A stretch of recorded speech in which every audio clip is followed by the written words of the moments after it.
वाशकल नाम का एक गांव था जो समुद्र तट के पास स्थित था। उस ग्राम के निवासी स्त्री पुरुष सब दुष्ट प्रकृति के एवं पाप बुद्धि के थे। मनुष्य पशुवृत्ति वाले और स्त्रियां व्यभिचारिणी प्रकृति की थीं। उस गांव में एक ब्राह्मण भी रहता था जिसका नाम बिंदुक था। उसने अपनी कामातुरतावश रूपवती पत्नी चंचुला के होते हुए भी वह एक वैश्या के कोठे पर जाने लगा। इस कारण वह धीरे धीरे अपनी पत्नी से विमुख होता गया।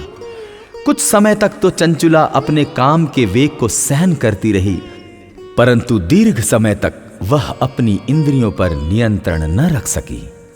वह एक जार से रति करने लगी। एक दिन बिंदुक ने अपनी पत्नी चंचुला को परपुरुष के साथ रमण करते पकड़ लिया और वह क्रोध से भर गया। जार पुरुष तो डर कर भाग गया, परंतु बिंदुक अपनी पत्नी चंचुला की मुक्कों से पिटाई करने लगा। चंचुला अपने पति से बोली कि जब आप मुझे छोड़कर वैश्यागमन करते हो तो मुझे कितना दुख होता है। कभी आपने इसका अनुमान लगाया है? मैं अपनी काम वासना को दीर्घ काल तक किस प्रकार दबाए रख सकती हूं? पत्नी की बात सुनकर दुर्बुद्धि बिंदुक ने कहा, प्रिय, तुम ठीक कहती हो।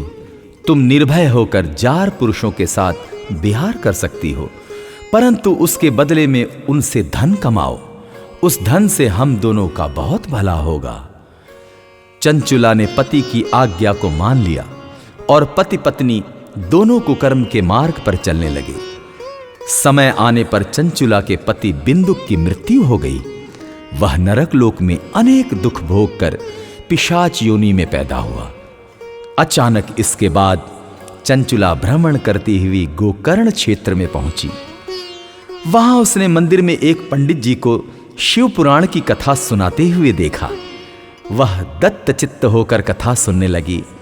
उसने कथा में जार पुरुषों में आसक्त स्त्रियों के दुष्परिणाम नरक भोग की व्यथाजनक बात सुनी तो वो कांपने लगी। कथा के समाप्त हो जाने पर जब लोगों के चले जाने के पश्चात चंचुला कथावाचक ब्राह्मण के चरणों में सिर रखकर बिलखने लगी। ब्राह्मण द्वारा पूछने पर उसने अपनी सारी कथा सुना डाली और उसके पश्चाताप करती हुई अपने उद्धार का उपाय पूछने लगी। ब्राह्मण ने कहा कि जिस शिव पुराण की कथा को सुनकर तुम्हारे हृदय में विवेक पैदा हुआ है, उसी पुराण को प्रतिदिन सुनने से तुम्हारा उद्धार हो सकता है।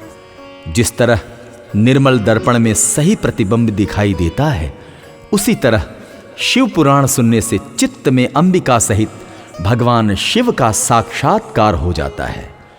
शिव जी की कथा सुनने और मनन करने से चित्त की शुद्धि तथा गणेश एवं कार्तिकेय सहित शिव की भक्ति प्राप्त होती है। शिव जी का भक्त उनकी कृपा से देव दुर्लभ मुक्ति प्राप्त कर लेता है। इसीलिए हे चंचुला, तुम्हारे कल्याण का एकमात्र उपाय शिव पुराण का श्रवण करना ही है। ब्राह्मण की बात सुनकर चंचुला उनसे ही शिव कथा को सुनाने का अनुरोध करने लगी। चंचुला ने पंडित द्वारा बताई विधि से स्नान किया, जटा वल्कल वस्त्र धारण करके, शरीर पर भस्म लगाकर, रुद्राक्ष की माला धारण करके और जितेंद्रिय होकर शिव पुराण को सुनने लगी। इस प्रकार शिव जी के ध्यान में मग्न रहकर चंचुला ने समय आने पर शरीर का त्याग किया और शिवलोक पहुंचकर उमा सहित भगवान शंकर के साक्षात दर्शन किए। उनकी श्रद्धा भक्ति को देखकर पार्वती ने उसे सदैव के लिए अपना सामीप्य प्रदान किया। शौनक जी ने सुत जी से प्रार्थना की कि चंचुला का आगे का वृतांत बताने की कृपा करें। सुत जी ने कहा, हे मुनिश्रेष्ठ, चंचुला ने अपनी निश्चल भक्ति द्वारा भगवती पार्वती का सानिध्य प्राप्त कर लिया। एक दिन चंचुला ने भगवती पार्वती से अपने पति के संबंध में जिज्ञासा प्रकट की तो भगवती पार्वती ने उसे बताया कि बिंदुक नरक की अनेक यातनाएं भोगने के बाद इस समय पिशाच योनि में कष्टप्रद जीवन व्यतीत कर रहा है। यह सुनकर चंचुला उद्विग्न हो उठी। वह भगवती पार्वती से अनुनय विनय कर उनसे अपने पति के उद्धार की याचना करने लगी। इस पर भगवती पार्वती ने तुम्बरु गंधर्व को बुलाकर उसे विंध्याचल पर्वत पर जाकर वहां पिशाच योनि में पड़े बिंदुक को शिव पुराण सुनाकर उसका उद्धार करने का आदेश दिया।